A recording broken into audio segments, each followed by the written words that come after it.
So have you been to rural Rajasthan before? Actually, I've been to Nimrana and the villages around there, which is quite a remarkable development. Yeah. Because so many factories have come in, Yeah. and you can see a village transform. So when we were kids, Papa took us to Nimrana and we'd gone there on a picnic and we got attacked by bees. I think my dad got like 25 or something. Wow. I got, my mother like covered me with a blanket. Acha. I got 9 or something. She was protective. That's good. Yeah. Here there's Ranthambore. Have you been there? I've been to Ranthambore before. Of course, I came just for the yatra, so I don't see the safari. There's 16 cubs there now. Ah. So everybody who's going there is seeing 3 or 4 tigers. Right. So what is your view about what's going on economically in India, in the world? We were just discussing, Yeah. the United States and China.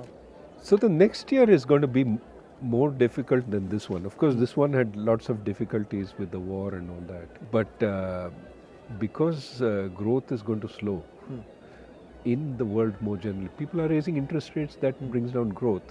India is also going to be hit. Indian interest rates have also gone up, but Indian exports have been slowing quite a bit. And India's inflation problem is more a commodity inflation problem, vegetable inflation problem, and that is also going to be negative for growth. So I think that we would be lucky if we do 5% next year.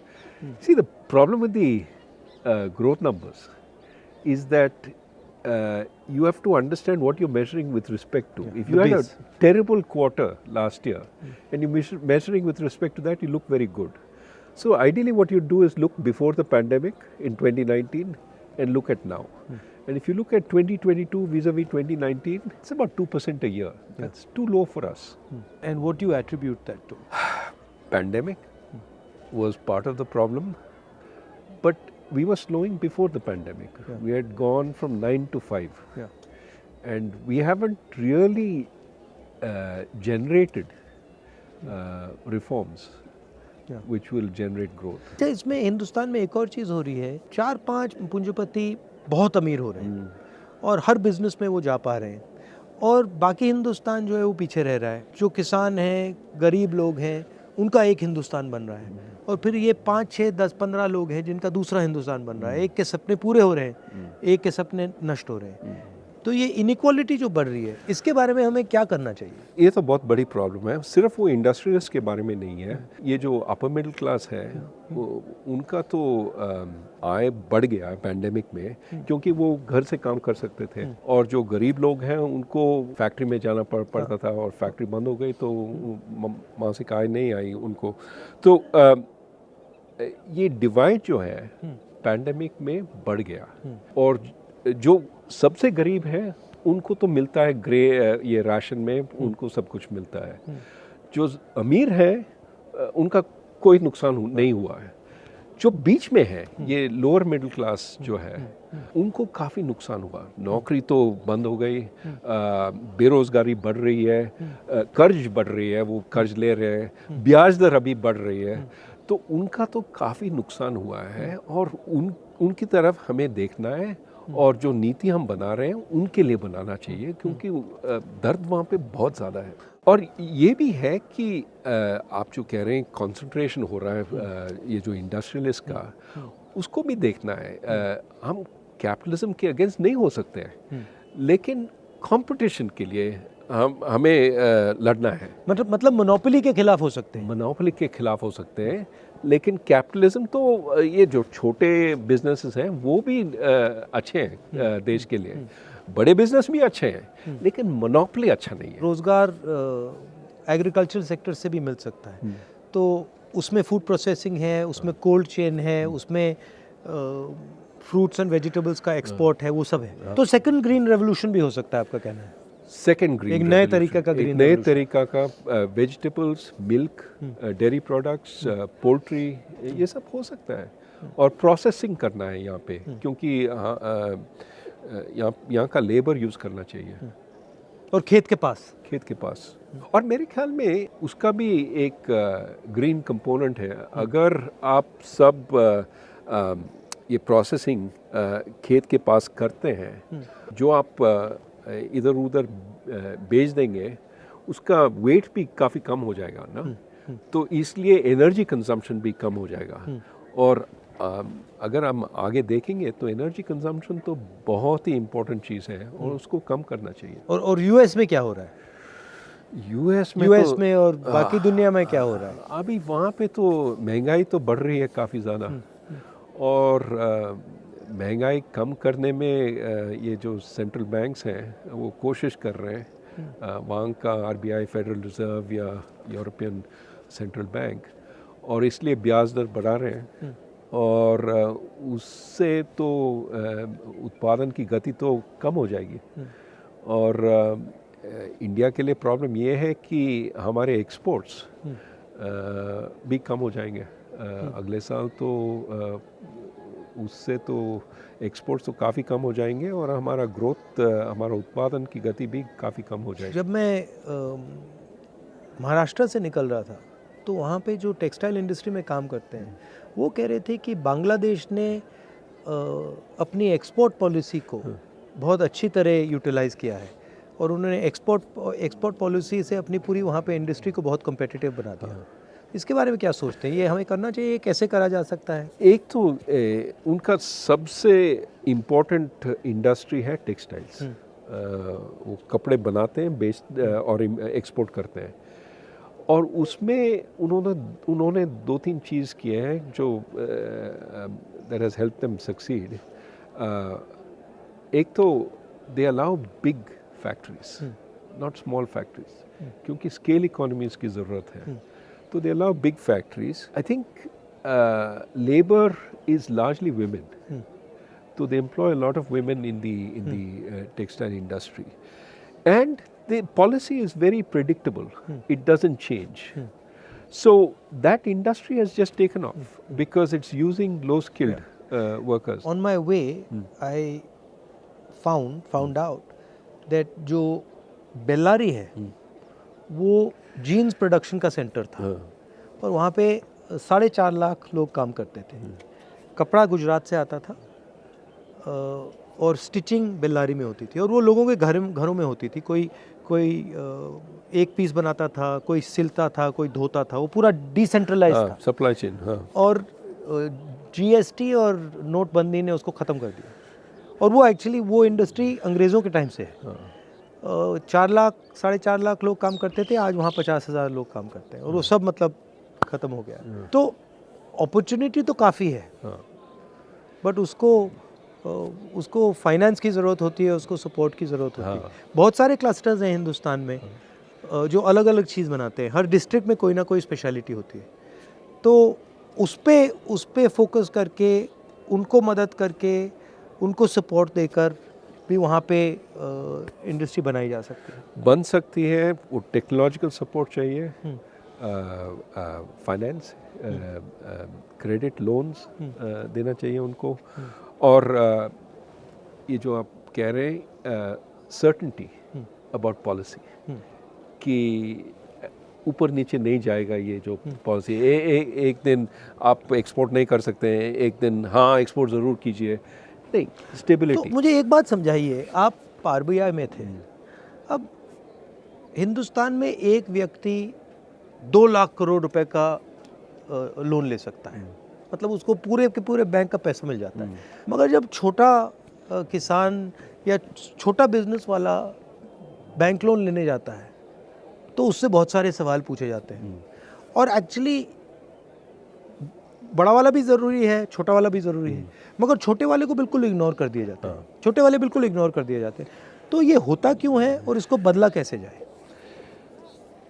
अभी बदल सकते हैं, और ये जो आप पहले कह रहे थे इंफॉर्मेशन, ये जो छोटे जो बिजनेसेस हैं उनका तो एक वो तो बेचते हैं और एक रेवेन्यू स्ट्रीम है, उनका सेल्स है। अगर वो सेल्स अगर बैंक को मालूम पड़ता है कि ये जो सेल्स काफ़ी स्टेबल हैं, काफ़ी बढ़ रहे हैं, तो वो ऋण दे सकते हैं, they can lend, but we need that information to be collected and to made available. वो हो रहा है. अभी ये जो फिनटेक चल रहा है इंडिया में, उसमें they are starting to think about all this. But in India everything needs to be 10 times. But see, I don't know of a single Indian company that जो small medium company थी और अब बहुत बड़ी company हो गई. Right? मगर अगर आप US में देखें तो छोटी सी कंपनी 5, 7, 10 साल में बड़ी हो जाती है. तो ये हिंदुस्तान में क्यों नहीं होता? You're absolutely right. Too many of our small firms don't grow big. They die or they stay stop. So why is that not happening? That is needed. You need a path to grow. So here's the problem. They get used to some of the benefits of staying small. वो inspector नहीं आता है, आप GST आप taxes नहीं देंगे तो कोई आपको ट्रबल नहीं करेगा. तो they stay under the radar screen of the government instead of being helped by the government. What you need is, ठीक है, you stay under the radar screen until you get a business which works. But then once you start growing, I'm going to look at you, but I'm going to help you. I'm not going to just tax you. I'm not going to just make your life miserable with... We need that situation, right? So many of these small businesses get benefits. Now, as soon as they become bigger, we take away those benefits. Right. So there's no incentive to grow bigger. Why not instead say, okay, if you grow bigger, you will have these benefits for 5 years. Yeah. Then they will come off. Yeah. But then by that time you're so big, you don't care. Right. So can we do things like that? So you're saying that to make a transition from a small business to a big business in India, there's a huge cost that has to be sort of managed. Absolutely. Absolutely. And the cost is rent seeking in some way. Today it is largely rent seeking. Exactly. You see how many firms are stuck at 10 workers or 20 workers, because that's when the regulations start kicking in. I was thinking about it, the only one I can think of the top of my head is Haldiram's, which went from being a small fellow and he scaled up. And there are a couple of them, but they're not as many as they should We be. need many Haldirams, right? We need many Haldirams, and of course we have some of our tech firms that have grown very, very big, but we need far more of that. And you're exactly right, it's the growth which creates the jobs. Small firms by themselves don't create so many jobs, it's when they grow that they create so many jobs. We need to make that possible. अच्छा, बहुत सारे किसान मुझे कहते हैं कि जैसे ही उनकी फसल आती है वैसे ही commerce ministry export import policy को ट्विक कर देती है और उनके दाम उसी दिन गिरते हैं जब उनकी फसल उनके हाथ में आती है. ये तो बहुत बड़ी प्रॉब्लम है. हम कहते रहते हैं कि हम किसान के लिए हैं, लेकिन जो एक्सपोर्ट पॉलिसी है और इंपोर्ट पॉलिसी है वो मिडिल क्लास के लिए, वो सिटीज़ में अर्बन मिडिल क्लास के लिए बनता है. अगर प्याज का दाम बढ़ जाता है तो हम इंपोर्ट करते हैं और बेचारा फार्मर जो किसान है उसके लिए दाम तो गिरते हैं. तो मेरे ख्याल में एक स्टेबल पॉलिसी होना चाहिए एक्सपोर्ट इंपोर्ट. हाँ, अगर दाम इससे बहुत ज़्यादा बढ़ जाता है तो इंपोर्ट तो कर सकते हैं. ये जो एक्सपोर्ट बैन्स हैं वो नहीं करना चाहिए, क्योंकि एक्सपोर्ट बैन्स तो किसान के खिलाफ है. अगर आप किसान को कहते हैं कि आप एक्सपोर्ट नहीं कर सकते हैं तो डोमेस्टिक मार्केट में उनको बेचना पड़ता है और दाम तो कुछ नहीं मिलता. So how does one think about this unemployment issue, because it's everywhere. You know, I speak to kids and I ask them what you want to do, and they only answer five things. You know, lawyer, doctor, IAS, military, engineer. And so the imagination is, for most kids in India, is that we can only do these 5 things. And then the other thing is, most of them are not hopeful of getting even those jobs. नहीं, बेरोजगारी तो बहुत बड़ी problem है. और बात यह है कि लोग सिर्फ सरकारी नौकरी चाहते हैं क्योंकि उसमें पेंशन है, ये है, वो है और सिक्योरिटी है. और वो ढूंढते हैं, इम्तहान देते रहते हैं. और आप जानते हैं कि बहुत ही कम लोग सरकार में काम कर सकते हैं. अगर आप पूरे जो नौकरी है सरकार में आप उनको अगर ओपन भी करते हैं तो ज़्यादा से ज़्यादा 1% 2% वहाँ पे एम्प्लॉय हो जाएंगे. तो इसलिए मेरे ख्याल में हमें प्राइवेट सेक्टर को बढ़ाना है, क्योंकि वहाँ पे नौकरी रोज़गारी आगे बढ़ा सकते हैं वहाँ पे. और एक तो प्राइवेट सेक्टर, एक एग्रीकल्चर में अगर हम टेक्नोलॉजी ले आते हैं वहाँ पे तो वहाँ पे भी नौकरी पैदा हो सकते हैं। और ये जो फॉर्मल सेक्टर है हम सिर्फ मैन्युफैक्चरिंग को देख रहे हैं, ये PLI स्कीम वगैरह, लेकिन हमें सर्विसेज को भी देखना है कि क्योंकि सर्विसेज में नौकरी काफ़ी ज़्यादा नौकरी पैदा हो सकती है। और आप पहले कह रहे थे कि अब एक नए तरीके की सर्विसेज की नौकरी आ रही है। ज़रूर। आजकल ये जो कंसल्टिंग फर्म्स हैं वो पहले अमेरिका में बेचते थे अपने सर्विसेज और इंडिया में बैक ऑफिस का काम करते थे, ये पावर पॉइंट प्रेजेंटेशन ये वो। आजकल वो इंडिया में कंसल्टेंट्स एम्प्लॉय कर रहे हैं, वो कंसल्टेंट्स काम कर रहे हैं जैसे कि वो अमेरिका में हैं और प्रेजेंटेशंस दे रहे हैं जूम पे। They are actually as if they are working in America, which means they get much higher salaries. But इसके लिए अंग्रेजी की ज़रूरत है। अंग्रेजी की ज़रूरत है और हायर एजुकेशन की ज़रूरत है। और हायर एजुकेशन के लिए प्राइमरी एजुकेशन चाहिए, सेकेंडरी एजुकेशन चाहिए। तो अभी आप जानते हैं ये पैंडेमिक हुआ है और काफ़ी सारे बच्चे अभी स्कूल नहीं गए, 2 साल के लिए नहीं गए। ना सिर्फ सीखे नहीं 2 साल के लिए, लेकिन भूल भी गए। तो अभी देर 3 years behind there class, time ज़ाया हो गया उनका। हाँ, तो अब क्या करेंगे, हम उनको वापस ले आते हैं और we don't take into account कि they not able to deal with the class they're in. So the problem is we're going to suffer. These kids are not going to be able to do the high quality work. So we have to pay a lot more attention to education. One of the things that I'm noticing while I'm walking is what's being done to the small and medium businesses in this country. And the backbone of employment in the country, and all of them are complaining, and they're complaining of an unfair GST. They're complaining, of course, of demonetization, COVID, but they're also complaining of no support for small businesses, and most of them can't ever imagine transforming from a small business to a big business. That just, it's not even in their mind. Like I asked them, so do you see yourself actually scaling up? And they're like, well, no, that's impossible. So how do you think about that issue? No, so we have gone about this process of maybe unintended formalization.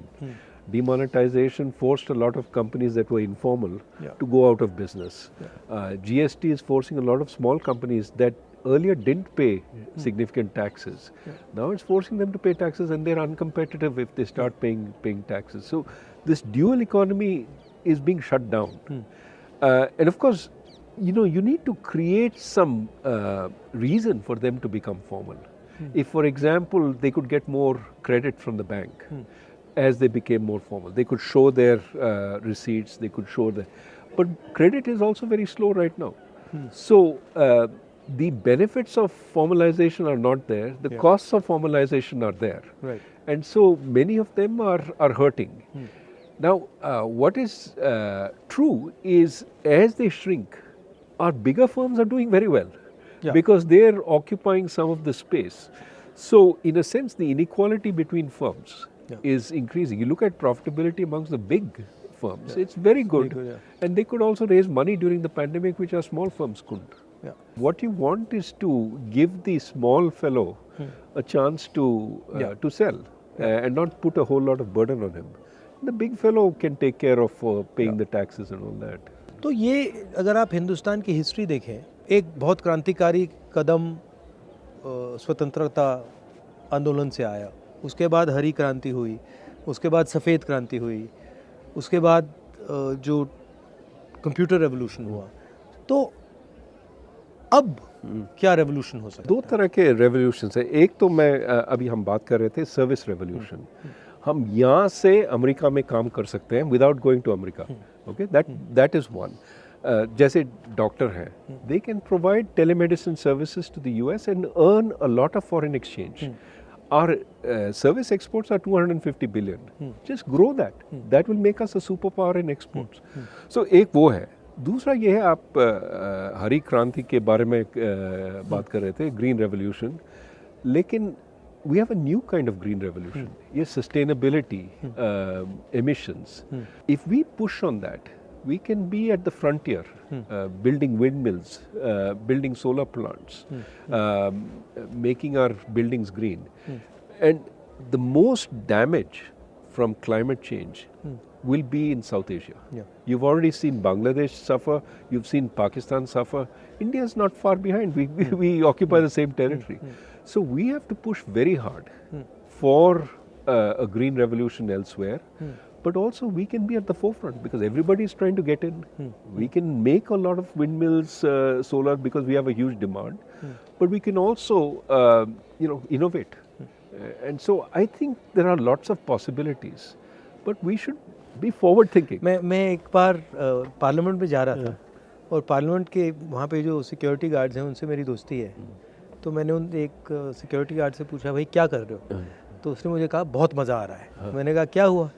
उसने कहा मैंने अदानी के stock खरीदे हैं और उसके बहुत सारे पैसे बन रहे थे। मगर मैंने सोचा कि वो सैलरीड क्लास का है और ऐसा काम करना उसके लिए काफ़ी रिस्की है, मगर उसको रिस्क नहीं समझ आ रही। स्टॉक मार्केट बढ़ती जा रही है और मैं देखता हूँ टीवी पे देखता हूँ कि एडवर्टीजमेंट्स आते हैं कि भैया स्टॉक मार्केट में इन्वेस्ट करो और जो सॉर्ट ऑफ रिलेटिवली फाइनेंशियली कमज़ोर लोग हैं वो भी इसमें वो अभी स्पेकुलेट कर रहे हैं, तो इसमें काफ़ी रिस्क होता है। तो इसके बारे में आपकी क्या राय है?